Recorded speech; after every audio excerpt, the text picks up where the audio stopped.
ഹരി ഓം. എല്ലാവർക്കും നമസ്കാരം. ഭഗവത്ഗീത ജ്ഞാനയജ്ഞത്തിലേക്ക് ഏവരെയും സഹർഷം സ്വാഗതം ചെയ്യുന്നു. 5-ാം അധ്യായം സന്യാസയോഗം. 4-ാം അധ്യായത്തിൽ ഭഗവാൻ പറഞ്ഞു, നഹി ജ്ഞാനേന സദൃശം പവിത്രമിഹ വിദ്യതേ. അർജുന, ജ്ഞാനത്തിന് സദൃശമായി മറ്റൊന്നും തന്നെ ഇല്ല ഈ ലോകത്ത് എന്ന്. ഇവിടെ നമ്മൾ 5-ാം അധ്യായത്തിലെ 16-ാമത്തെ ശ്ലോകം കൊണ്ട് അതിനെ വീണ്ടും വീണ്ടും അരക്കിട്ടുറപ്പിക്കുന്നതാണ് ഭഗവത്ഗീതയിലൂടെ ഭഗവാൻ നടത്തുന്ന പ്രസ്താവന. ജ്ഞാനേനതു തദജ്ഞാനം യേഷാം നാശിനമാത്മനഃ യേഷാം ആദിത്യവത് ജ്ഞാനം പ്രകാശയതി തത്പരം. ജ്ഞാനേന തു തദജ്ഞാനം, ആത്മനഃ ജ്ഞാനേന, ആത്മാവിൻ്റെ ജ്ഞാനം കൊണ്ട് എല്ലാ അജ്ഞാനവും നീങ്ങിക്കിട്ടുമെന്ന് പറയാം. എന്നിട്ടോ അത് പ്രകാശിക്കുന്നു. എങ്ങനെ? ആദിത്യവത് പ്രകാശയതി. സൂര്യതുല്യം എന്ന് പറഞ്ഞാൽ പിന്നെ അതിൽ സംശയത്തിൻ്റെ ഒരു കണികയില്ല എന്ന് പറയാം.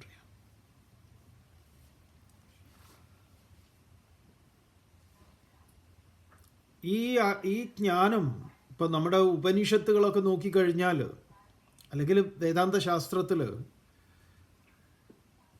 ഒരുപാട് ഇടങ്ങളിൽ നിന്ന് ഈ ജ്ഞാനം കിട്ടുന്നുണ്ട്.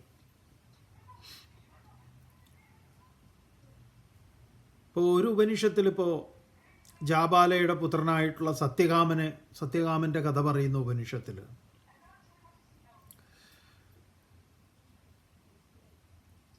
അതിന് രണ്ട് തലങ്ങളുണ്ട് ശരിക്കും പറഞ്ഞാൽ.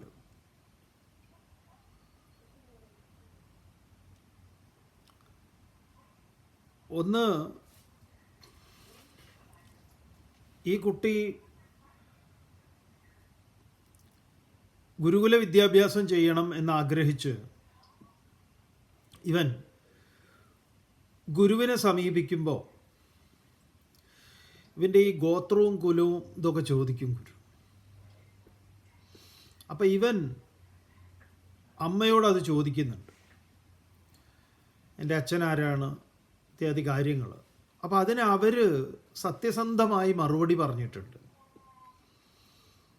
അവർ പറഞ്ഞു, എൻ്റെ നല്ല പ്രായത്തിൽ ഞാൻ പല വീടുകളിലും അവിടെ ഇവിടെയൊക്കെ ജോലി ചെയ്തിട്ടുണ്ട്. അവിടുന്ന് ആരുടെയോ അങ്ങനെ സംഭവിച്ചതാണ്, അങ്ങനെ കിട്ടിയതാണ് നിന്നെ എന്ന് പറഞ്ഞാൽ എനിക്ക് കൃത്യമായിട്ട് നിൻ്റെ അച്ഛൻ ആരാണെന്ന്, അദ്ദേഹത്തിൻ്റെ ഗോത്രം ഏതാണെന്നൊന്നും പറയാൻ എനിക്ക് അറിയില്ല എന്ന് പറഞ്ഞു കൊടുത്തു. അപ്പോൾ ഇവൻ ഗുരുവിനോട് പറയും, ഞാൻ ജാബാല ഗോത്രത്തിലാണ്, എൻ്റെ അച്ഛൻ അങ്ങനെ ഒരു ഗോത്രമൊന്നുമില്ല, അപ്പോൾ എൻ്റെ അമ്മ ഇങ്ങനെയാണ് എന്നോട് പറഞ്ഞു തന്നിട്ടുള്ളത് എന്ന്. അപ്പം ഗുരു ഇവനോട് പറയുകയാണ്, നീ ബ്രാഹ്മണനാണ്, നീ സത്യത്തെ കാമിക്കുന്നവനാണ്. സത്യകാമൻ എന്നാണ് അവൻ്റെ പേര് തന്നെ. അപ്പം സത്യകാമ എന്ന് വിളിച്ചിട്ട് മൂപ്പര് ഗുരു ഈ കുട്ടിയെ അഭിനന്ദിക്കുന്നുണ്ട്. അങ്ങനെ ശിഷ്യനായി സ്വീകരിച്ച് ഈ സത്യകാമന് മറ്റു കുട്ടികളെ പോലെ ബ്രഹ്മവിദ്യ അഭ്യസിക്കുന്ന കാര്യങ്ങൾ പറഞ്ഞു കൊടുക്കുക എന്നുള്ളതല്ല ഉണ്ടായിട്ടുള്ളത്.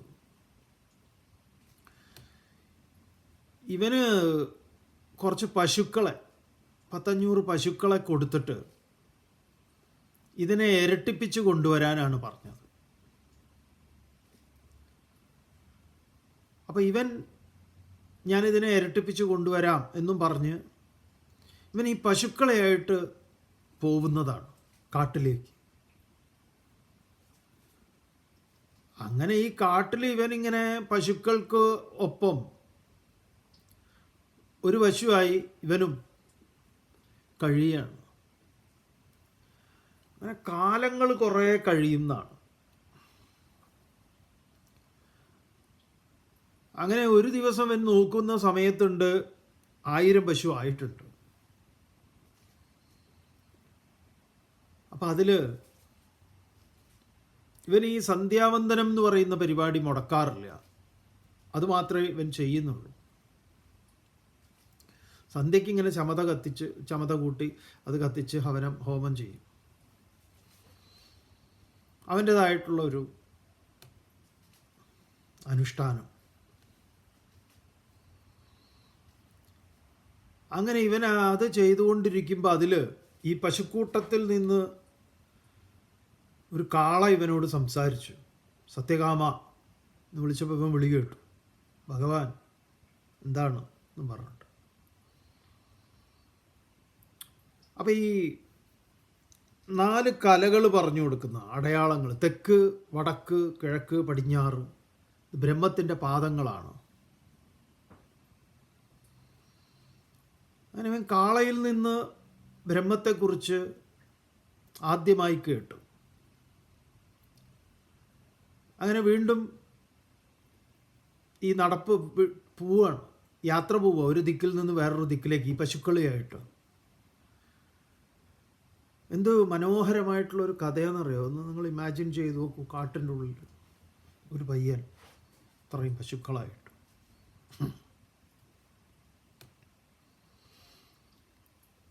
പിന്നെ വീണ്ടും ഇതേപോലെ ഇവന് അഗ്നിവിദ്യ ഉപദേശിച്ചു കൊടുക്കുന്നു. ഈ പറഞ്ഞ പക്ഷികൾ ഇവന് വിദ്യ ഉപദേശിച്ചു കൊടുക്കുന്നു. ഒക്കെ ബ്രഹ്മത്തിൻ്റെ 4 പാദങ്ങളെ പറഞ്ഞു കൊടുക്കുന്നു. മത്സ്യങ്ങളിൽ നിന്ന്, ചുരുക്കി പറഞ്ഞാൽ ഈ സത്യകാമൻ ഇത്രയും വർഷങ്ങളിൽ എടുത്തിട്ട് ഈ പറഞ്ഞ പ്രകൃതിയിൽ നിന്ന് ഓരോരോ ഘടകങ്ങളിൽ നിന്ന് ഈ ബ്രഹ്മവിദ്യ അഭ്യസിക്കുകയാണ്.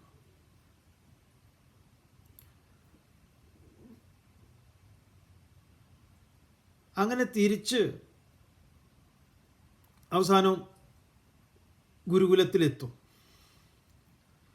അപ്പോൾ ഗുരുവിന് ഇവനെ കണ്ടപ്പോൾ തന്നെ അത്ഭുതം തോന്നി. നല്ല തെളിമയാർന്ന സത്യത്തെ അറിഞ്ഞവൻ്റെ എല്ലാ ലക്ഷണത്തോടും കൂടി. അപ്പോൾ ഗുരു ചോദിക്കുന്നുണ്ട്, നിനക്ക് ആരാണ് ബ്രഹ്മവിദ്യ അഭ്യസിച്ചത്? നിന്നെ ആരാണ് ബ്രഹ്മവിദ്യ അഭ്യസിപ്പിച്ചത്? അപ്പോൾ അവൻ പറയുന്ന ആ ഒരു ഉത്തരവുണ്ട്, അത് വളരെ പ്രധാനപ്പെട്ടതാണ്. അവൻ പറയുന്നത് മനുഷ്യരാരുമല്ല എന്നാണ്. അപ്പം ഈ മനുഷ്യരാരുമല്ല എന്നെ ഇത് പഠിപ്പിച്ചത് എന്ന് പറഞ്ഞപ്പോൾ ഗുരു സ്തംഭിച്ചു പോയി.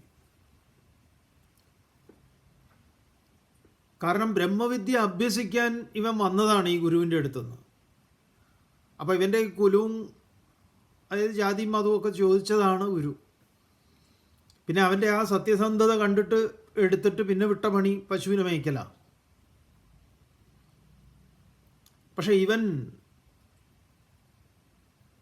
കുറച്ച് ആ മൗനമായ ആ അന്തരീക്ഷത്തിൽ നിന്ന് അവൻ ഗുരുവിനെ, അവൻ്റെ മഹത്വമാണ് ശരിക്കും പറഞ്ഞാൽ സത്യകാമൻ്റെ മഹത്വം പറയാനുള്ളതാണ് ഉപനിഷത്ത് അവിടെ. അവൻ പറഞ്ഞു, കാര്യങ്ങളെല്ലാം പറഞ്ഞു കൊടുത്തു. ഇങ്ങനെയൊക്കെയാണ് ഇതിൽ നിന്നാണ് ഞാൻ ഇന്നത് മനസ്സിലാക്കിയത്. അവൻ സത്യം എന്താണെന്ന് അറിഞ്ഞു. അത് വളരെ വിസ്തരിച്ച് പറയുന്നൊരു ഉപനിഷത്താണ്. എന്നിട്ട് അവൻ പറയും, ഇങ്ങനെയൊക്കെ ആണെങ്കിലും അങ്ങ് തന്നെ എനിക്ക് ഉപദേശിക്കണം എന്ന് പറയും. എന്താണോ ഇവൻ പഠിച്ചത് അത് അദ്ദേഹം വീണ്ടും ഒന്ന് പറഞ്ഞു കൊടുത്തു. അവൻ അവിടുന്ന് യാത്ര തിരിക്കുന്നതാണ്. അപ്പം ഇത് കേവലം ഈ സത്യം ഈ മനുഷ്യന്മാർ തമ്മിൽ ഉപദേശിക്കൽ മാത്രമല്ല. അതാണ് ഈ താവോയിസത്തിലൊക്കെ ഇതിന് വളരെ ഊന്നലുണ്ട്. ഒരു കരിയില വീഴുന്നതിൽ നിന്ന് അതിലെ ഫിലോസഫി, അതിൽ നിന്ന് പഠിക്കാനുള്ളത്. അപ്പോൾ ഒരു കരിയിലേക്ക് നമ്മളെ പഠിപ്പിക്കാൻ സാധിക്കും, നമ്മൾ തയ്യാറാണെങ്കിൽ മാത്രം. അപ്പം ജ്ഞാനേനതു തദജ്ഞാനം യേഷാം നാശിതമാത്മന യേഷാം ആദിത്യവത് ജ്ഞാനം പ്രകാശയതി തത്പരം. ഇത്ര വരെയാ നമ്മൾ ചർച്ച ചെയ്തു. തുടർന്ന് 17-ാമത്തെ ശ്ലോകം. തദ്ബുദ്ധയസ്തദാത്മാനഃ തന്നിഷ്ഠാസ്തത്പരായണാഃ ഗച്ഛന്ത്യ പുനരാവൃത്തിം ജ്ഞാനനിർധൂതകന്മഷാഃ. തദ്ബുദ്ധയഃ തദാത്മാനഃ തദ്ബുദ്ധയഃ അതിനെ ബോധിച്ചിട്ടുള്ള സത്യകാമനെ പോലുള്ള 64 ഗുരുക്കന്മാരെ കുറിച്ച് ശ്രീമദ് ഭാഗവതത്തിൽ പറയും. എല്ലാം ഗുരുക്കന്മാരാണ്. പഞ്ചമഹാഭൂതങ്ങൾ, അതുപോലെ പെരുമ്പാമ്പ്, സകലതും, എട്ടുകാലി തുടങ്ങിയിട്ട് ഒരുപാട് പേര്, പിങ്കള എന്ന് പറയുന്ന വേശ്യാസ്ത്രീ, എല്ലാം ഭാഗവതത്തിൽ ഗുരുസ്ഥാനത്ത് നിൽക്കുന്നതായിട്ട് പറയുന്നൊരു ഭാഗമുണ്ട്. അതിനെ ബോധിച്ചവർ, അറിഞ്ഞവർ. തദാത്മാനഃ അത് തൻ്റെ സ്വരൂപമാണെന്ന് ആരറിഞ്ഞിട്ടുണ്ടോ, തന്നിഷ്ഠ അതിൽ നിഷ്ഠയോടുകൂടിയവൻ ആരാണോ, തത്പരായണാഹ അതിനെ തന്നെ പ്രാപ്യമായി കരുതുന്നവൻ, ജ്ഞാനനിർധൂത കന്മഷാഹ ആ പരമാർത്ഥ ജ്ഞാനം കൊണ്ട് എല്ലാ തെറ്റിദ്ധാരണകളും അകന്നിട്ടുള്ള അവൻ അപുനരാവൃത്തിം ഗച്ഛതി പിന്നെ ഈ പുനരഭി ജനനം പുനരഭി മരണം എന്ന് തുടങ്ങുന്നതായിട്ടുള്ള ഒരു ചക്രങ്ങളിലും പോയി ഇങ്ങനെ കറങ്ങുന്നില്ല എന്ന് പറയും. ഇതാണ് ജ്ഞാനത്തിൻ്റെ മഹത്വം. അത് കിട്ടിക്കഴിഞ്ഞാൽ പിന്നെ എന്താണ്? പിന്നെ ഒന്നുമില്ല. അത് കിട്ടിയവൻ്റെ ലക്ഷണം എന്താണ് പറയുന്നു. വളരെ പ്രസിദ്ധമായ ശ്ലോകമാണ്. വിദ്യാ വിനയ സമ്പന്നേ ബ്രാഹ്മണേ ഗവിഹസ്തിനി ശുനി ചൈവ ശ്വപാകേ ച പണ്ഡിത സമദർശിനഃ. പണ്ഡിത സമദർശിന, ഇത് തെറ്റിദ്ധരിക്കപ്പെട്ടിട്ടുള്ള ശ്ലോകവുമാണ്. ചില ചിത്രങ്ങളൊക്കെ ഉണ്ട് ഈ ശ്ലോകത്തെ അടിസ്ഥാനപ്പെടുത്തിയിട്ട്. എന്താ പറയുന്നത്? വിദ്യാ വിനയ സമ്പന്നേ, വിദ്യയിൽ നിന്നുണ്ടായിട്ടുള്ള വിനയം സമ്പന്നമായിട്ടുള്ള, വിദ്യയാണ് അവന്, വിദ്യാധനം സർവധനാൽ പ്രധാനം, അതാണ് സമ്പത്തായിട്ട് കൈമുതലായിട്ടുള്ളത്, മറ്റൊന്നുമല്ല. അപ്പോൾ വിദ്യാവിനയ സമ്പന്നേ, അങ്ങനെയുള്ളവൻ ബ്രാഹ്മണേ, ബ്രാഹ്മണനിൽ, ഗവി പശുവിൽ, ഹസ്തിനി ആനയിൽ, ശുനീച്ച നായയിൽ ശുനകനിൽ, ശ്വപാകേച്ച അതിനെ പാകം ചെയ്ത് കഴിക്കുന്നവനിൽ, എല്ലാ ഗണത്തിൽപ്പെട്ടവർ. പണ്ഡിതാഹ, പണ്ഡിതൻ. ആരാ പണ്ഡിതൻ? പണ്ഡ ആത്മവിഷയ ബുദ്ധി യേഷാം തേഹി പണ്ഡിതാഹ. ആത്മവിഷയകമായ ബുദ്ധി ആർക്കുണ്ടോ, ഞാൻ അതാണെന്ന് അറിഞ്ഞവൻ ആരോ, അവനെയാണ് പണ്ഡിതൻ എന്ന് പറയുന്നത്. ആ പണ്ഡിതൻ എന്താണ്? സമദർശിന. അവൻ സമദർശിയാണ്. സമം ഹി ബ്രഹ്മ, അവൻ അതിനെ വേറെ കാണുന്നില്ല, അതൊക്കെ ഒന്നാണ്. ഇതിങ്ങനെയുണ്ട്. ഒരു ആനയുടെ ചിത്രം, നായയുടെ ചിത്രം, വേറൊരാളുടെ ചിത്രം, എന്നിട്ട് അതിലൊക്കെ ഇങ്ങനെ കൃഷ്ണൻ്റെ ഇടയിലൊരു വേറൊരു ചിത്രം, ഇങ്ങനെ പല ചിത്രങ്ങളില്ല. വാസ്തവത്തിൽ പലതില്ല ഇവൻ്റെ മുന്നിൽ എന്ന് പറയാം. ഇങ്ങനെ പലതായി വിഭജിച്ചിരിക്കുന്ന ജ്ഞാനിയുടെ മുന്നിൽ പലതില്ല. അവൻ്റെ മുന്നിൽ എന്താ ഉള്ളത്? ആ സത്യം മാത്രമേ ഉള്ളൂ. അപ്പോൾ വിദ്യ കൊണ്ട് അവന് വിനയസമ്പന്നനായിട്ടുള്ള അതുകൊണ്ടാണ് ഇതിന് വിദ്യ എന്ന് പറയുന്നത്. എന്താ വിദ്യ എന്ന് പറഞ്ഞാൽ വേദ്യം യയാ വേദ്യതേ സാ വിദ്യ. അറിയേണ്ടതിനെ അറിയിക്കുന്നതേതോ അതിൻ്റെ പേരാണ് വിദ്യ. അതിനെ ആരാണോ അർത്ഥിക്കുന്നത് അവരാണ് വിദ്യാർത്ഥി. അതിൻ്റെ ആവർത്തിച്ചുള്ള പരിശീലനത്തിൻ്റെ പേരാണ് വിദ്യാഭ്യാസം. അതിൻ്റെ അഭ്യാസം, അതിൻ്റെ ഇടമാണ് വിദ്യാലയം.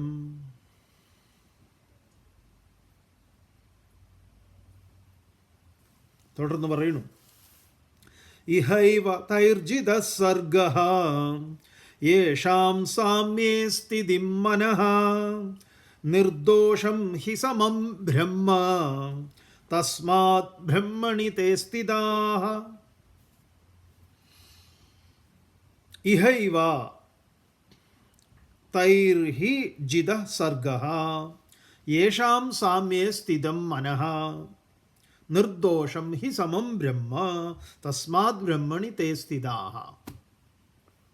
എന്താ യേഷാം മനഃ, യേഷാം യാതൊരു ആളുകളുടെ മനഃ മനസ്സാണോ സാമ്യേ സ്ഥിതം ഈ ബ്രഹ്മാവസ്ഥയിൽ സമാവസ്ഥയിൽ സ്ഥിതമായിരിക്കുന്നത്, തൈഹി അവർ, ഇഹ ഏവ ഇവിടെ തന്നെ, സർഗഃ ജിതഃ, സർഗം എന്ന് പറഞ്ഞാൽ സൃഷ്ടി എന്ന് പറഞ്ഞു കഴിഞ്ഞാൽ ഇവിടെ ഈ സംസാരത്തെ, ജിതഃ ജയിച്ചവരാണ്. അപ്പം ഇതിനെ ജയിക്കുക എന്നുള്ള പരിപാടി ഇത്രയേ ഉള്ളൂ. ഭേദങ്ങളെ കാണാതിരിക്കുക, അതെങ്ങനെയെങ്കിലും കാണാതിരിക്കലല്ല, അത് അനുഭവപ്പെടുത്തുക എന്നുള്ളതാണ്. ബ്രഹ്മനിർദോഷം സമം ഹി, എന്തുകൊണ്ടെന്നാൽ ഈ ബ്രഹ്മം എന്നത് ദോഷരഹിതവും അതിനേതെങ്കിലും വിധത്തിലുള്ള ഏറ്റക്കുറച്ചിലുകൾ ഉള്ളതുമല്ല, അത് സമമാണ്. അതുകൊണ്ട് തന്നെ തസ്മാത്, അതുകൊണ്ട് തേ ബ്രഹ്മണി സ്ഥിതാഹ, അവർ ആ പരമമായ അതുമായി ചേർന്ന് നിൽക്കുന്നവരാകുന്നു, ഒന്നിനോടും പോരാടാതെ. ന പ്രഹൃഷ്യേത് പ്രിയം പ്രാപ്യ നോ ദ്വിജേത് പ്രാപ്യ ചാപ്രിയം സ്ഥിരബുദ്ധിരസമ്മൂഢഃ ബ്രഹ്മവിദ് ബ്രഹ്മണി സ്ഥിതഃ. വളരെ മനോഹരമായിട്ടുള്ള ശ്ലോകമാണ്. ഇതാണ് ന പ്രഹൃഷ്യേത് പ്രിയം പ്രാപ്യ നോ ദ്വിജേത് പ്രിയ ച അപ്രിയം സ്ഥിരബുദ്ധിരസമ്മൂഢഃ ബ്രഹ്മവിദ് ബ്രഹ്മണി സ്ഥിതഃ. സ്ഥിരബുദ്ധി അസമ്മൂഢഃ ബ്രഹ്മണി സ്ഥിതഃ. സ്ഥിരബുദ്ധി എന്തിൽ? ആ പരമമായ കാരണത്തിൽ ബുദ്ധി ഉറച്ചിട്ടുള്ള, ആത്മാവിൽ ബുദ്ധി ഉറച്ച, കാര്യത്തിലല്ല കാരണത്തിൽ ബുദ്ധി ഉറച്ചിട്ടുള്ള ആള്. അവൻ മൂഢനാണോ എന്ന് ചോദിച്ചാൽ അല്ല, അസമ്മൂഢഃ, അജ്ഞാനം നീങ്ങിയവനാണ്. ബ്രഹ്മണി സ്ഥിതഃ, ബ്രഹ്മത്തിൽ സ്ഥിതി ചെയ്യുന്നവനാണ്. അപ്പോൾ ബ്രഹ്മം എന്ന് പറഞ്ഞാൽ ഏതെങ്കിലും എവിടെയെങ്കിലും അല്ല, അവൻ്റെ സ്വരൂപമായി നിൽക്കുന്നത്, അതാണ് ബ്രഹ്മം. ബ്രഹ്മണി സ്ഥിതഃ എന്ന് പറയുന്നത്. അവനാരാണ്? ബ്രഹ്മവിദ്, ബ്രഹ്മത്തെ അറിഞ്ഞവനാണ്, ബ്രഹ്മജ്ഞാനിയാണ്. ബ്രഹ്മവിദ് അവനെ സംബന്ധിച്ച് പ്രിയം പ്രാപ്യ, പ്രിയത്തെ ഇഷ്ടമായതിനെ പ്രാപിച്ചാൽ ന പ്രഹൃഷ്യേത്, പ്രത്യേകിച്ച് തുള്ളിച്ചാടുന്ന ഹാഹാ എന്നുള്ളതില്ല. അപ്രിയത്തെ പ്രാപിച്ചാൽ ഹൂയ് ഹൂയ് എന്നുള്ളതും ഇല്ല. ഇങ്ങനെ ഹാഹാ ഹൂഹു ഒന്നുമില്ല. ന പ്രഹൃഷ്യേത്, സന്തോഷിക്കില്ല. അപ്രിയം പ്രാപ്യ, അപ്രിയത്തെ പ്രാപിച്ചിട്ട് ന ഉദ്വിജേത്, വിഷാദവും ഉണ്ടാകുന്നില്ല, സങ്കടവും ഉണ്ടാകുന്നില്ല. എന്താണെന്നാണെങ്കിലോ അവൻ ദ്വന്ദ്വാതീതനാണ്. ഈ വിപരീതങ്ങളെയൊക്കെ ജയിച്ചവനാണ്. ഈ വിപരീതങ്ങളെ ജയിക്കാൻ നമ്മുടെ ഉള്ളിലേക്ക് നോക്കി അതിനെ അറിഞ്ഞാൽ മതി. ഇതൊക്കെ എന്താണ്? Even this will pass away, ഇതെല്ലാം പോവും. ഭഗവാൻ പറയും ആഗമാ പായിന അനിത്യാഹ താൻ തിദിക്ഷസ്വ ഭാരത. അർജുന, ഇതൊക്കെ ഇങ്ങനെ വരുന്നതും പോകുന്നതുമാണ്. ഇത് സ്ഥിരമല്ല. സ്ഥിരമായിട്ടുള്ളത് ആരാണ്? നമ്മളാണ്. ഞാൻ എന്ന ബോധമാണ് സ്ഥിരമായിട്ടുള്ളത്. അല്ലാത്തതൊക്കെ ഇങ്ങനെ, ആകാശം സ്ഥിരമാണ്, മേഘങ്ങൾ ഇങ്ങനെ പോകുന്നതാണ്. ഈ മേഘത്തെ നോക്കിയിട്ട് നമ്മൾ വേവലാതിപ്പെടണ്ട. അതുപോലെ നമ്മുടെ വിചാരങ്ങളൊക്കെ മേഘം കണക്കെ ഇങ്ങനെ വന്നു പോകുന്നതാണ്. ഞാൻ സ്ഥിരമാണെന്നറിഞ്ഞാൽ പിന്നെ ഇതിൽ വലിയ പ്രശ്നങ്ങളൊന്നും ഉണ്ടാവില്ല. നല്ല അതിമനോഹരമായിട്ടുള്ള ശ്ലോകം പറയുകയാണ് അടുത്ത. അതായത് ഈ ഇത് ഇത് ഇത് ഇത് നമ്മളിത് തെറ്റിദ്ധരിക്കുന്ന ഒരു കാര്യം എന്താന്ന് പറഞ്ഞാൽ, ഇതിപ്പോൾ ഈ ഭഗവത്ഗീതയിലാണല്ലോ ഇതൊക്കെ, അല്ലെങ്കിൽ ഭഗവത്ഗീതയിൽ ഇങ്ങനെ പറഞ്ഞിരിക്കുന്നു, ഇതൊക്കെ പഠിക്കണമെന്ന് നിർബന്ധമുണ്ടോ? ഗീതയിലെ ഈ ശ്ലോകങ്ങളൊക്കെ പഠിച്ചാൽ മാത്രമേ ഇതുണ്ടാവുമോ? അങ്ങനെയൊന്നും ഇല്ല. ചിലപ്പോൾ ഈ ഗീതയൊന്നും പഠിക്കാതെ ഇങ്ങനെ സഹജമായിട്ടുള്ള ആളുകളുണ്ടാവും. അവരിത് പഠിക്കണമെന്ന് നിർബന്ധമുണ്ടോ? അങ്ങനെ നിർബന്ധമൊന്നുമില്ല. അപ്പോൾ ഇതെന്താണെന്നറിയോ? ഇതിങ്ങനെ പഠിക്കുമ്പോൾ നമുക്ക് മനസ്സിലാവും, ആഹാ, അപ്പോൾ ഇതിൽ കുറേ പറഞ്ഞ ഗുണങ്ങൾ എനിക്ക് സഹജമായി തന്നെ ഉണ്ടല്ലോ, ഞാൻ ഇതുകൊണ്ടാണ്, ഇതെനിക്കൊരു കരുത്താണ്. അപ്പോൾ ഇതിൻ്റെ ഒരു സർട്ടിഫിക്കറ്റ് കിട്ടുമ്പോൾ നമുക്കൊരു സന്തോഷമാണ്. കുറച്ചും കൂടെ ഒരു ആധികാരികത കൈവരികയാണ്. നമ്മുടെ രീതി ശരിയാണ്. ഇതിനൊരു ധർമ്മശാസ്ത്രത്തിൻ്റെ ഒരു ഓതൻറ്റിക്കേഷൻ കിട്ടിയതായിട്ട്. ഓക്കെ, ഇനി അതല്ല, ഇതൊന്നും ആവശ്യമില്ല, ഞാനൊരു മതത്തിൻ്റെ ആളോ അല്ലെങ്കിൽ ഇങ്ങനെയുള്ളതിൻ്റെ ഒന്നും ആളല്ല, വേണ്ട,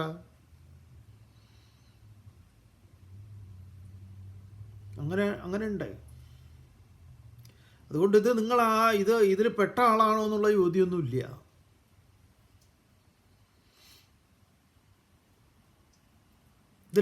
ഇതിൻ്റെ ആളുകൾ ചിലപ്പോൾ ഉണ്ടാകും, ഇതിൻ്റെ പ്രചാരകന്മാർ, അവരൊന്നും ചിലപ്പോൾ ഈ ജ്ഞാനത്തിലും ആയിരിക്കുകയില്ല. അതും വേറെ രസമുണ്ട്. ഈ മുല്ല നസ്രുദ്ദീൻ്റെ ഒരു കഥയുണ്ടല്ലോ. ഇതാണ്, മുല്ല ഒരു കടത്തുകാരനായിട്ട് ജോലി ചെയ്യുമ്പം ഇതുപോലെ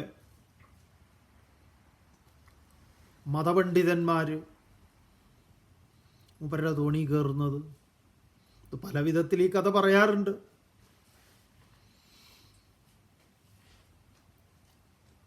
എന്തായാലും ഇവരും മുല്ലയോട് ഇങ്ങനെ ഓരോന്ന് ചോദിക്കും, ഇവർക്ക് അറിയുന്നതിനെ കുറിച്ചിട്ട്, നിനക്ക് ഇന്നത് അറിയുമോ? മുല്ല പറയും, എനിക്കറിയില്ല. നിൻ്റെ ജീവിതത്തിൻ്റെ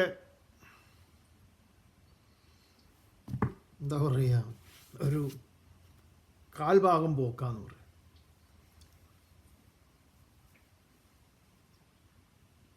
പിന്നെ അടുത്ത ആൾ ഇതേപോലെ ഓരോന്ന് ചോദിക്കും മുല്ലയോട്.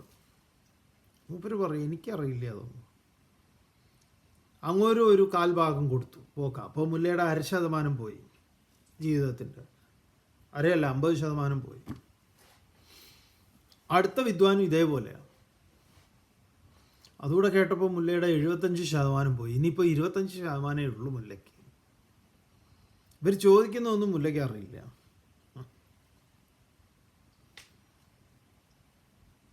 അങ്ങനെ തോണി നടുക്കെത്തിയപ്പോൾ കാറ്റിലും ഓളത്തിലും ഒക്കെ കുറച്ച് ഒലയാൻ തുടങ്ങി. അപ്പോൾ മുല്ല ഈ 3 പേരോടുമായിട്ട് ചോദിച്ചു, നിങ്ങൾക്ക് നീന്തറിയുമോ എന്ന് ചോദിച്ചു. അപ്പോൾ ഇവർ പറഞ്ഞു, അയ്യോ ഞങ്ങൾക്കറിയില്ല. എന്നാൽ നിങ്ങളുടെ മൊത്തം പോയി എന്ന് പറയാം. ഇത് പറയലും തോണി മറയലും. എന്തായി? ഈ മതത്തിൻ്റെ പുരോഹിതന്മാർ ഈ ഓളങ്ങളിൽ ഇങ്ങനെ മുങ്ങിത്താഴുമ്പോൾ അതിനെ സ്വാത്മാവിൽ സ്വീകരിച്ചിട്ടുള്ളവൻ അങ്ങനെ സുഖമായിട്ട് നീന്തിക്കയറും. അതാണ് അത്, അങ്ങനെയാണ്, അത്രയേ ഉള്ളൂ. അതുകൊണ്ട് നിങ്ങളിത് അങ്ങനെ കുത്തിയിരുന്ന് ഗീത ശ്ലോകം ചൊല്ലി പഠിക്കണമെന്നോ അങ്ങനെയൊന്നും നമ്മൾ പറയുന്നില്ല. ചിലപ്പോൾ ഇത് നമ്മളെ ഓർമ്മിപ്പിക്കുന്ന, നമ്മുടെ വഴിയെ ഓർമ്മിപ്പിക്കുന്നതായിരിക്കും. ഈ കഥ പറഞ്ഞതുപോലെ ശ്ലോകം ചൊല്ലി പറയാനോ ഒന്നും വേണമെന്നില്ല. അങ്ങനെ പറഞ്ഞുകൊണ്ട് കുഴപ്പമില്ല. അടുത്തത് അതാണ്, ബാഹ്യസ്പർശേഷ്വസക്താത്മാ വിന്ദത്യാത്മനി യത്സുഖം സബ്രഹ്മയോഗയുക്താത്മാ സുഖമക്ഷയ്യമശ്നുതേ. ബാഹ്യസ്പർശേഷു, ബാഹ്യമായ വിഷയങ്ങളിൽ, പുറമേയുള്ള ഇന്ദ്രിയ വിഷയങ്ങൾ, കാണുക, കേൾക്കുക, രുചിക്കുക, സ്പർശിക്കുക, ഘ്രാണിക്കുക, എടുക്കുക, നടക്കുക, കൊടുക്കുക ഇത്യാദികളൊക്കെ. അസക്താത്മാ, അതിലേതെങ്കിലും തരത്തിലുള്ള പ്രത്യേക രാഗദ്വേഷങ്ങളൊന്നും ഇല്ല എന്നുള്ളത് കൊണ്ട് തന്നെ അതിനോട് ആസക്തി ഇല്ലാത്ത ആൾ അസക്താത്മാ. ആത്മനി യത് സുഖം വിന്ദതി, ഈ ബാഹ്യമായതിൻ്റെ സാന്നിധ്യമോ അസാന്നിധ്യമോ തന്നിൽ പ്രത്യേകിച്ച് ദുഃഖമോ സന്തോഷമോ ഉണ്ടാക്കാതെ താൻ തന്നെയാണ് സുഖസ്വരൂപനായിരിക്കുന്നത്. അങ്ങനെ ആത്മനി യത് സുഖം വിന്ദതി. ഇപ്പോൾ കറണ്ട് പോയി, മൂപ്പർക്ക് ഇപ്പോൾ പ്രത്യേകിച്ചൊന്നുമില്ല. ആ സീരിയൽ കാണാൻ പറ്റിയില്ലല്ലോ, നെറ്റ്വർക്കില്ല, അയ്യോ, റോഡ് ബ്ലോക്ക്, അങ്ങനെ എന്തെങ്കിലുമൊക്കെ വരുമ്പോഴേക്കും നമ്മൾ അസ്വസ്ഥരാകുന്നു. അങ്ങനെ നിങ്ങൾ അസ്വസ്ഥരാകുന്നുണ്ടോ? ഇത് പറയുമ്പോൾ നിങ്ങൾ മറ്റുള്ളവരെ ഇത് പരീക്ഷിക്കേണ്ട. ആര് സ്വാമി അസ്വസ്ഥനാവാറില്ലേ എന്നൊന്നും ചോദിക്കണ്ട. ഇത് നമ്മളോട് നേരിട്ടുള്ളതാണ്, ഓരോരുത്തരോടും. ഇങ്ങനെ ഉണ്ടോ? ഉണ്ടെങ്കിൽ ഒന്ന് തിരുത്തേണ്ടതുണ്ട് എന്ന് പറയാം. എന്താണ്, എവിടെയൊക്കെയോ ചെറിയ ചെറിയ കുഴപ്പങ്ങളുണ്ട്, അതന്നെ. ആവശ്യമുണ്ടോ എന്ന് ആലോചിച്ചാൽ മതി. അങ്ങനെ വേണോ? ട്രാഫിക് റെഡ് സിഗ്നൽ എന്താ ഹോണടി എന്നറിയാം. ഈവൻ നമ്മുടെ വൈറ്റില ജംഗ്ഷനിലൊക്കെ, വൈറ്റില ജംഗ്ഷനല്ലേ ഇപ്പോൾ, അവിടെ ഇല്ലല്ലോ. ഉണ്ട്, അവിടെ ഉണ്ട്, കുറച്ചുണ്ട്, താഴെ കൂടെയൊക്കെ ഉണ്ട്. ഇപ്പുറത്തേക്ക് വന്ന കൊച്ചിയിൽ ആ ലുലുവിൻ്റെ അവിടെ എത്തുമ്പോൾ ഉണ്ട്. ട്രാഫിക് ആണ്, റെഡ് ലൈറ്റാണ്, പിറകുന്ന് ഹോണടി. ഇനി ആ സിഗ്നൽ വന്ന ഉടനെ ഹോണടി. മുന്നിലുള്ളവനെ അങ്ങോട്ട് എടുക്കണ്ടേ, ആടിയോടാടി. എന്താണ്, എന്നിട്ട് അവിടെ അങ്ങനെ റോഡൊക്കെ ഒഴിഞ്ഞ് അങ്ങോട്ട് പോകുമ്പോൾ അവിടെ എന്തെങ്കിലും കണ്ടാൽ അവിടെ നിർത്തുക, എന്നിട്ട് റോഡ് ബ്ലോക്ക് ആക്കിയിട്ട് ആ കാഴ്ച കാണുക.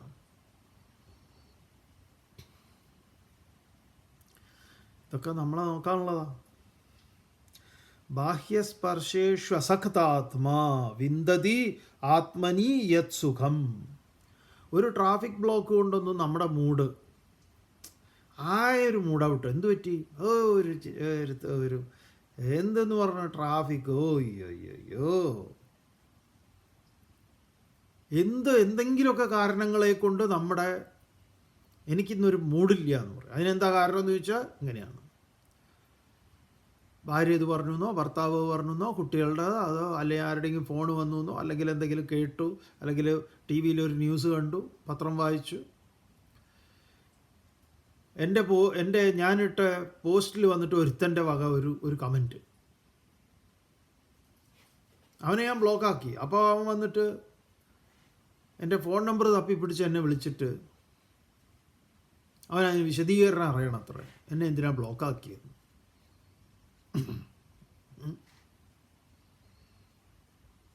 അപ്പോൾ ഇതൊന്നുണ്ടെങ്കിലും ഇല്ലെങ്കിലും നമ്മളിലേക്ക് നമുക്കിങ്ങനെ നമ്മളെ നമുക്ക് അനുഭവിച്ച് ആനന്ദിക്കാൻ പറ്റുന്നുണ്ടോ എന്നുള്ളതാണ്.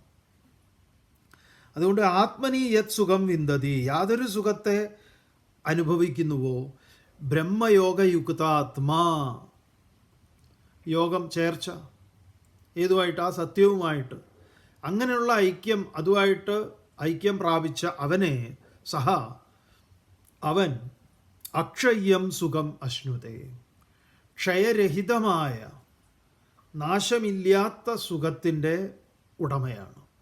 അവനത് അനുഭവിക്കും. കാരണം എന്താണ്? അവൻ്റെ സ്വരൂപത്തെയാണ് അനുഭവിക്കുന്നത്. വാസ്തവത്തിൽ ഓരോരുത്തരും ഇങ്ങനെ ഈ അക്ഷയ്യം സുഖത്തിന് വേണ്ടിയാണ് ഈ ഓടുന്നത്.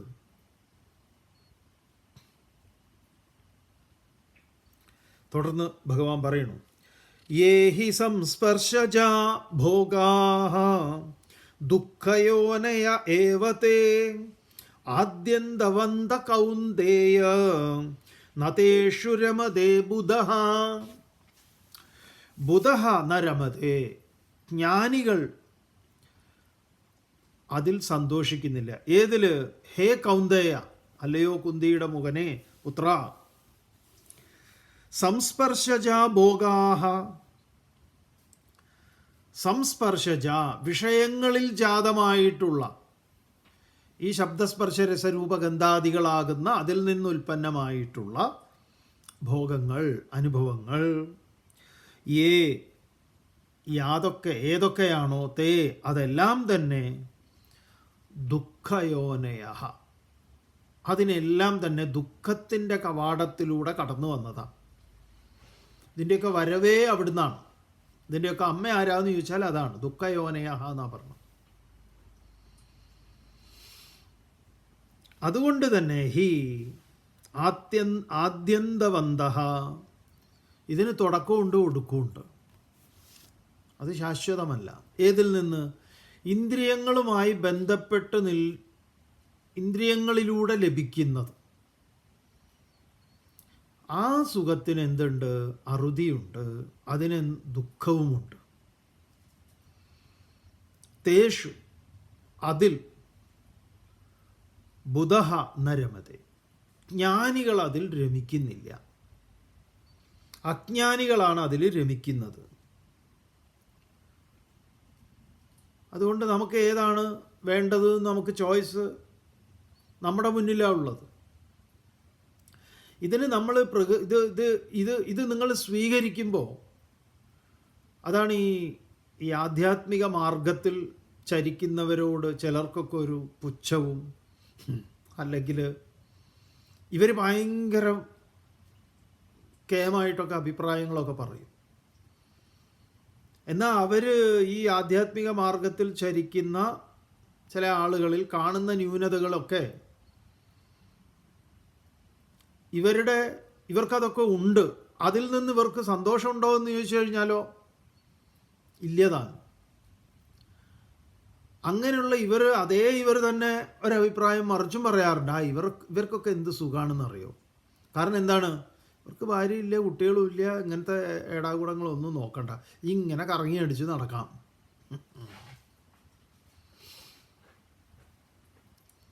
എന്നാൽ പിന്നെ നിങ്ങൾ എന്തുകൊണ്ട് ഈ മാർഗം സ്വീകരിക്കുന്നില്ല? ഇതല്ലേ ഇത് നല്ലത്. പറ്റുമെങ്കിൽ ഒരു കാവ്യമൊക്കെ കൊടുത്ത് നിങ്ങൾ ശ്രമിക്കൂ. എളുപ്പമാണ്. നിങ്ങൾക്ക് തോന്നുകയാണ് അങ്ങനെ. പ്രത്യേകിച്ച് ഇതിന് പണിയും തൊരുവൊന്നും വേണ്ടല്ലോ. അങ്ങനെ എന്തെങ്കിലുമൊക്കെ രണ്ട് സംസ്കൃതമൊക്കെ പറഞ്ഞാൽ മതി. അതിപ്പോൾ പറയാൻ ആശ്രമത്തിൽ പോയി പഠിക്കണമെന്നൊന്നുമില്ല. നമ്മുടെ ജഗതി ചേട്ടൻ്റെ സിനിമ കണ്ടാൽ മതി, മച്ചിത്ത മദ്ഗത പ്രാണാഹ. ഇടയ്ക്കിടയ്ക്ക് സ്യ ഹ എന്ന് പറഞ്ഞാൽ മതി. ശ്രമിക്കൂ.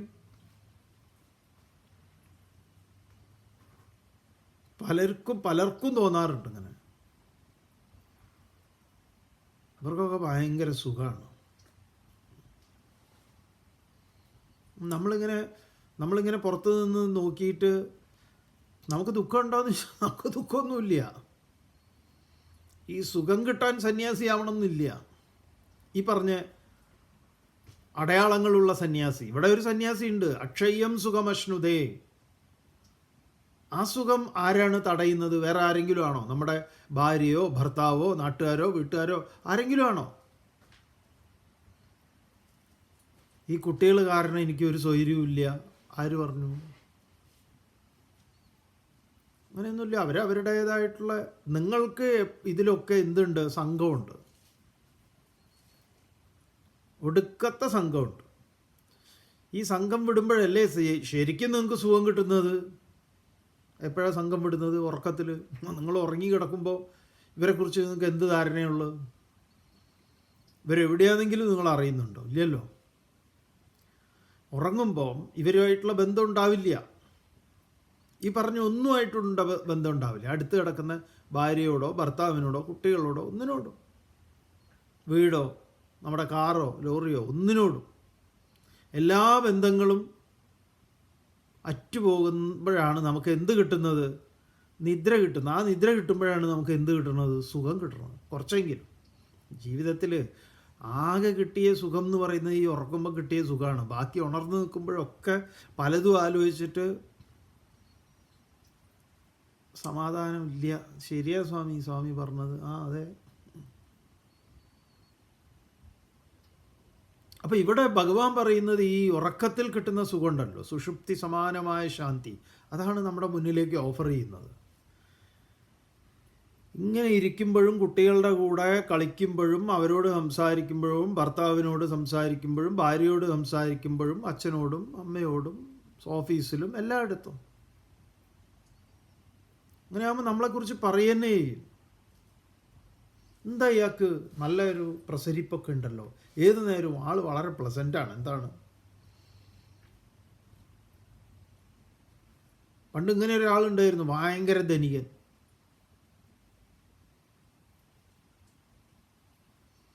മൂപ്പരുടെ ധനമൊക്കെ ഓരോരുത്തരെ അടിച്ചു മാറ്റി അവസാനം മൂപ്പര് ദരിദ്രവാസിയായി, ഭിക്ഷ എടുക്കലായി. ഈ രഘുഗണൻ മൂപ്പരെ കണ്ട് ചോദിക്കുന്നുണ്ട്. അപ്പോൾ ദാരിദ്ര്യത്തിൻ്റെ പരകോടിയിൽ നിൽക്കുക, ഭിക്ഷ യാചിച്ച് കഴിയുക. കോടീശ്വരനായിരുന്നു.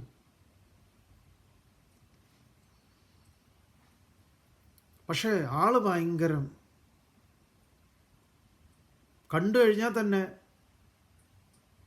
കാണുന്നവർക്കൊരു സന്തോഷം കിട്ടും. അപ്പോൾ മൂപ്പര് ചോദിക്കുന്നുണ്ട്, എന്താ ഇതിൻ്റെ രഹസ്യം? അപ്പം അങ്ങോട്ട് പറയുന്നത് ഇതാ: നായം ജനോ മേ സുഖദുഃഖഹേതു ന ദേവതാത്മാ ഗ്രഹകർമ്മകാലാഹ മനഃപരം കാരണമാമനന്ദേ സംസാരചക്രം പരിവർത്തയേത് യഥാ ന അയം ജനഃ സുഖദുഃഖഹേതു. എൻ്റെ സുഖത്തിനും ദുഃഖത്തിനും ഹേതു ഏതെങ്കിലും ആളുകളാണോ എന്ന് ചോദിച്ചാൽ അല്ല. ന ദേവതാത്മാ, ഏതെങ്കിലും ദേവതയാണോ ആത്മാക്കളാണോ ഗ്രഹമാണോ കർമ്മമാണോ ഗൃഹമാണോ ഒന്നുമല്ല. ഈ ഇടയ്ക്കിടയ്ക്ക് വീട്ടിലേക്ക് കയറി വരുന്ന വാസ്തുവിദ്യക്കാരെന്ന് പറഞ്ഞ ദ്രോഹികളുണ്ട്. ദ്രോഹികളെന്ന് നമ്മൾ മനഃപൂർവ്വം പറഞ്ഞതാണ്. കാരണം ഇവർ ചെയ്തു വെച്ച ദ്രോഹം കൊണ്ട് കഷ്ടത അനുഭവിച്ച കുറേ ആളുകളെ നമുക്കറിയാം. എങ്ങനെയൊക്കെയോ സ്വരുക്കൂട്ടി എടുത്ത് ഒരു വീടുണ്ടാക്കിയതാണ്. വലിയ എഞ്ചിനീയറുടെ അടുത്തൊക്കെ പോയി പ്ലാനൊക്കെ ഉണ്ടാക്കി അതൊന്നും ചെയ്യുന്നതിന് പകരം ആ ഉള്ള 3.5 സെൻറ്റിൽ തട്ടിക്കൂട്ടി ഒരു വീട് ഒപ്പിച്ചെടുത്തതാണ്. കഷ്ടകാലത്തിന് ഒരു ദിവസം ഇങ്ങനെ ഈ വിദ്വാൻ ഈ വീട്ടിൽ വന്ന് ഇങ്ങോരുടെ വക കുറേ പരിപാടികൾ. അപ്പോൾ നല്ല ഭംഗിയുള്ള കാക്ടസ് വിഭാഗത്തിൽപ്പെട്ട മുള്ളു ചെടി ഉണ്ടല്ലോ, അതവിടെ ഇങ്ങനെ ചട്ടിയിലാക്കിയിട്ട് അവിടെ സൈഡിൽ വെച്ചിട്ടുണ്ട്. മൂപ്പര് ആദ്യം തന്നെ അതിലാണ് നോട്ടിട്ട്, ഇത് വീട്ടിൽ പാടില്ല, ദോഷമാണ്. ഒരു ചെടി, മുള്ളു ചെടി, നിങ്ങൾക്ക് എന്ത് ദോഷം ഉണ്ടാക്കാം? കൈ തട്ടി കയ്യിൽ മുള്ളു കയറെന്ന് പറയുന്ന ദോഷമാണെങ്കിൽ അത് നമുക്ക് മനസ്സിലാക്കാം. അപ്പോൾ ഇവർ പറഞ്ഞു അതങ്ങനെ ആരും തട്ടൊന്നുമില്ല, തൊടാറൊന്നുമില്ല. അല്ല, അങ്ങനെയല്ല, അതിപ്പോൾ നിങ്ങൾക്ക് 5 ഏക്കർ ഉണ്ടെങ്കിലും ഇത് അവിടെ ഉണ്ടാവാൻ പാടില്ല എന്നോ ആലോചിക്കണേ. ഇവനാണോ ഇത് നിശ്ചയിച്ച്? എടോ, ഈ പ്രകൃതിയിൽ എന്തുണ്ടാവണം എന്തുണ്ടാവരുത് നിശ്ചയിക്കുന്ന ഒരാളുണ്ട്, വിധാതാവ്. ഈ വാസ്തുക്കാരനോട് ചോദിച്ചിട്ടാണോ ഇവിടെ ഒരു ഉണ്ടാക്കി വെച്ചത്? ഈ വാസ്തുക്കാരൻ ഉണ്ടായത് എങ്ങനെയാ? വാസ്തുവിൻ്റെ അവൻ്റെ കണക്കനുസരിച്ചാണോ അവൻ ഉണ്ടാക്കിയത്? അവൻ്റെ കണ്ണിൽ നിന്ന് മൂക്കിലേക്കുള്ള ദൂരവും ഈ മൂക്കിൻ്റെ ഷേപ്പും കാതിൻ്റെ ഷേപ്പും നെറ്റിയുടെ ഷേപ്പും ഒക്കെ ഈ വാസ്തുക്കാരൻ്റെ അളവുകോല് വെച്ചിട്ടാണോ? തലമുടിയിൽ എത്ര എണ്ണമുണ്ട്, ഈ ചെവിയുടെ ദ്വാരം. പിന്നെ ഇവൻ തുടങ്ങി, ഈ വീട്ടിൽ ഇവിടെ ദ്വാരമില്ല, അവിടെ ദ്വാരമില്ല. അയ്യോ, നിങ്ങളുടെ പൂജാമുറി ശരിയല്ലല്ലോ. നിങ്ങൾ പൂജാമുറി വെച്ചെടുത്താണ് കക്കൂസ് ഇരിക്കുന്നത്, കക്കൂസിൻ്റെ അടുത്താണ് ഇപ്പോൾ പൂജാമുറി ഉള്ളത്. ഇത് മാറ്റണം, മാറ്റിയിട്ടില്ല പ്രശ്നമാണ്. ഇവിടെ എന്തെങ്കിലുമൊക്കെ പ്രശ്നം ഇല്ലാതിരിക്കില്ലല്ലോ. ഉണ്ട്, പ്രശ്നമുണ്ട്. കഴിഞ്ഞ ആഴ്ച മോൻ സൈക്കിളിൻ്റെ മുകളിൽ നിന്ന് താഴെ വീണു. അവന് പരീക്ഷ എഴുതാൻ പറ്റിയില്ല. ഇപ്പോൾ അതുകൊണ്ട് അവൻ്റെ ഒരു വർഷം പോകും. ഇതാണ് കാരണം. ഇത് ഈ പൂജാമുറിയുടെ സ്ഥാനത്ത് കക്കൂസും കക്കൂസിൻ്റെ സ്ഥാനത്ത് പൂജാമുറി. അവസാനം ഇങ്ങോരുടെ വാക്ക് കേട്ട് ഈ ഇല്ലാത്ത കാശൊക്കെ ഉണ്ടാക്കി ഇവർ മാറ്റി അങ്ങോട്ടും ഇങ്ങോട്ടും ആക്കി. എന്നിട്ടിപ്പോൾ എന്താ സ്ഥിതി? പൂജാമുറിയിൽ ഇരിക്കുമ്പം മുമ്പ് അവിടെ ഇരുന്ന് എന്തിനു വേണ്ടിയാണോ ഇരുന്നത് അത് ഓർമ്മ വരും.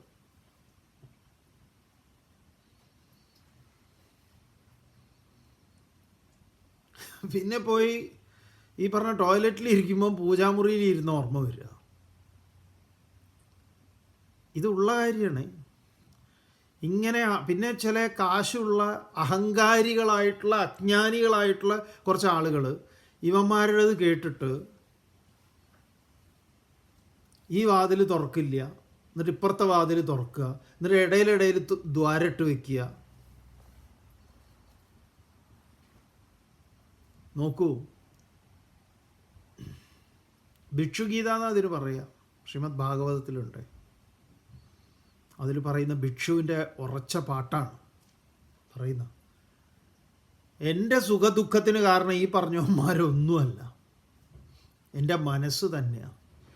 നായം ജനോമേ സുഖദുഃഖഹേതുഹു ന ദേവതാത്മാ ഗ്രഹകർമ്മകാലാഹ മനഃപരം കാരണമാമനന്തി. മനസ്സ് തന്നെയാണ് ഇതിങ്ങനെ കറക്കുന്നത്. സംസാരചക്രം പരിവർത്തയേത്യത.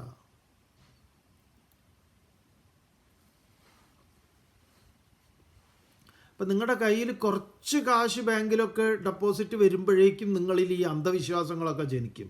അപ്പോഴാണ് നിങ്ങൾക്ക് ജ്യോത്സ്യൻ്റെ അടുത്ത് പോകാനും വാസ്തുക്കാരനെ വീട്ടിൽ കൊണ്ടുവന്ന്, പിന്നെ ഈ ചില റാഡ് വെച്ച് നോക്കുന്ന ചില വിദ്വാന്മാരുണ്ട്, പോസിറ്റീവ് എനർജി നെഗറ്റീവ് എനർജി ഒക്കെ പറയുന്നത്. എന്തൊക്കെ മണ്ടത്തരങ്ങളുടെ പിറകെ നമ്മളീ പോയിക്കൊണ്ടിരിക്കണമെന്ന് പറയും. ഇതെല്ലാം ഇത് പഠിച്ചാൽ, ഇപ്പം ഗീത പഠിക്കുക, നമ്മുടെ പ്രഭാഷണം നിങ്ങൾ കേട്ടാൽ എന്നല്ല, ഇത് ജ്ഞാനം. ഈ ജ്ഞാനം ഇത് കിട്ടിയാൽ പിന്നെ ഉണ്ടല്ലോ, ഇങ്ങനത്തെ ഏടാകൂടത്തിലൊന്നും നിങ്ങൾ പോവില്ല. ഈ ലോകത്തെ എവിടേക്ക് നിങ്ങൾ ആദ്യം അത് മനസ്സിലാക്കൂ. ഇന്ത്യ എന്ന് പറയുന്ന ഒരു രാജ്യത്ത്, അല്ലെങ്കിൽ കേരളം എന്ന് പറഞ്ഞാൽ നിങ്ങൾ പറയുന്ന ഇട്ടാവട്ടത്ത് മാത്രമല്ലേ ജനങ്ങളുള്ളത്. ലോകത്തെക്കുറിച്ച് നിങ്ങൾ ആലോചിക്കൂ. ഇവിടെയൊക്കെ ജനങ്ങൾ താമസിക്കുന്നില്ലേ? അവരൊക്കെ വീട് വെച്ചിട്ടും അവരൊക്കെ ഈ പറഞ്ഞ ഇത് നോക്കിയിട്ടാണോ? പിന്നെ നിങ്ങൾ ഇത് ഇതാക്കാൻ വേണ്ടിയിട്ട് ഇവിടെ അമേരിക്കയിൽ നിന്ന് ട്രംപിൻ്റെ വീട് ഇയാൾ പോയി നോക്കി എന്നൊക്കെ പറയും. അങ്ങനത്തെ തള്ളിൻ്റെ ആശാമാരുണ്ട്. ഇവരെല്ലാം തള്ളിൻ്റെ ഡോക്ടറേറ്റ് എടുത്ത ആൾക്കാരാണ്. ഇതെല്ലാം നിങ്ങളുടെ കയ്യിൽ കുറച്ച് നീക്കിയിരിപ്പുള്ളപ്പോൾ നിങ്ങൾക്ക് തോന്നും ഈ വാതിൽ പൊളിക്കണം, എന്നിട്ട് അപ്പുറത്ത് വെക്കണം, ഈ പൂജാമുറി പൊളിക്കണം, എന്നിട്ട് ഇപ്പുറത്ത് ഇതാക്കണം. ആകെ വേണ്ടത് എന്താണെന്നറിയോ? വായു സഞ്ചാരത്തിനാണല്ലോ നിങ്ങൾ ജനൽ ഉണ്ടാക്കിയത്. എന്നിട്ട് നിങ്ങൾ ജനൽ തുറക്കാറുണ്ടോ? ജനൽ തുറന്നിടുക രാവിലെ, വായു കയറി ഇറങ്ങട്ടെ, സൂര്യപ്രകാശം കിടക്കട്ടെ, നല്ലത്.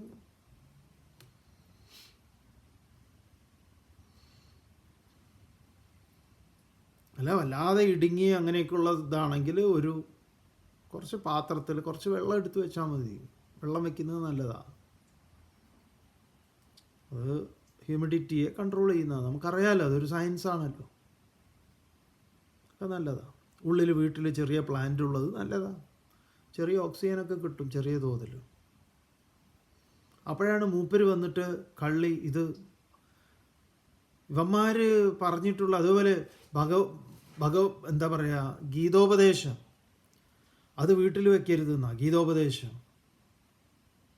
അതിൻ്റെ ആ ചിത്രം, മഹാഭാരതം വീട്ടിൽ വെക്കരുത്, അടി ഉണ്ടാവുന്നു. ഏത് ജ്യേഷ്ഠാനുജന്മാർ ഇവന്മാർ തമ്മിൽ അടി ഉണ്ടായത് ഇപ്പം മഹാഭാരതം വീട്ടിൽ വെച്ചിട്ടാണ്.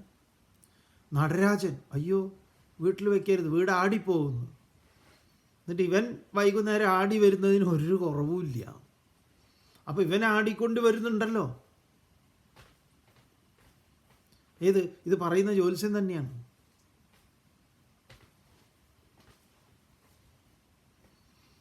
എന്തൊക്കെ ഇവരിങ്ങനെ അടിച്ചു വിടുന്നുണ്ടെന്ന് അറിയാം. ഇതൊക്കെ കേട്ടിട്ട് കൃഷ്ണൻ്റെ ഓടക്കുഴൽ ഐശ്വര്യം മുഴുവൻ ഊതിക്കളയുന്നു കൃഷ്ണൻ. അതുകൊണ്ട് ഓടക്കുഴലില്ലാത്ത കൃഷ്ണൻ. ഇത്ര പൊട്ടന്മാർ ദുനിയാവിൽ നമ്മൾ കണ്ടിട്ടില്ല. മലയാളികളെ ഇതിൻ്റെയൊക്കെ ഹോൾസെയിൽ കേന്ദ്രം ഏതാണെന്നറിയാം? തൃശ്ശൂർ പാലക്കാട് ജില്ലകളിൽ ഒരു കൃഷ്ണനും നിങ്ങൾ ഓടക്കുഴൽ കാണില്ല. കാരണം എന്താണ്? കൃഷ്ണൻ ഐശ്വര്യം ഊതിക്കളയുന്നു. ഏതോ ജ്യോത്സ്യന് ഒരിക്കൽ തള്ളിക്കൊടുത്തതാണ്. പിന്നെ പറയും ഓടക്കുഴലുള്ള കൃഷ്ണനാണെങ്കിൽ കൃഷ്ണൻ്റെ ശ്രദ്ധ മുഴുവൻ ഓടക്കുഴലിലാവും. നിങ്ങളുടെ കാര്യത്തിലൊന്നും ശ്രദ്ധ ഉണ്ടാവില്ല. നിങ്ങളുടെ കാര്യം ശ്രദ്ധിക്കാൻ തുടങ്ങിയാൽ പിന്നെ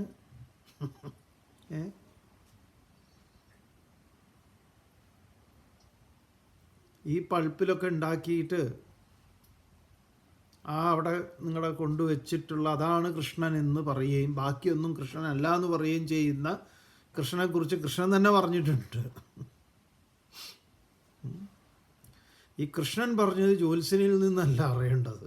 കൃഷ്ണനെക്കുറിച്ച് കൃഷ്ണൻ തന്നെ പറഞ്ഞത് കൃഷ്ണൻ ഇതാ ഇവിടെ പറഞ്ഞിട്ടുണ്ട് ഭഗവത്ഗീതയിൽ. എല്ലാ അജ്ഞാനവും നീങ്ങണമെങ്കിൽ ഇത് തന്നെയുള്ളൂ വഴി. ഇത് മനസ്സിലാക്കുക. ഓം പൂർണ്ണമദഃ പൂർണ്ണമിദം പൂർണ്ണാത് പൂർണ്ണമുദച്യതേ പൂർണ്ണസ്യ പൂർണ്ണമാദായ പൂർണ്ണമേവാവശിഷ്യതേ. ഓം ശാന്തി ശാന്തി ശാന്തി.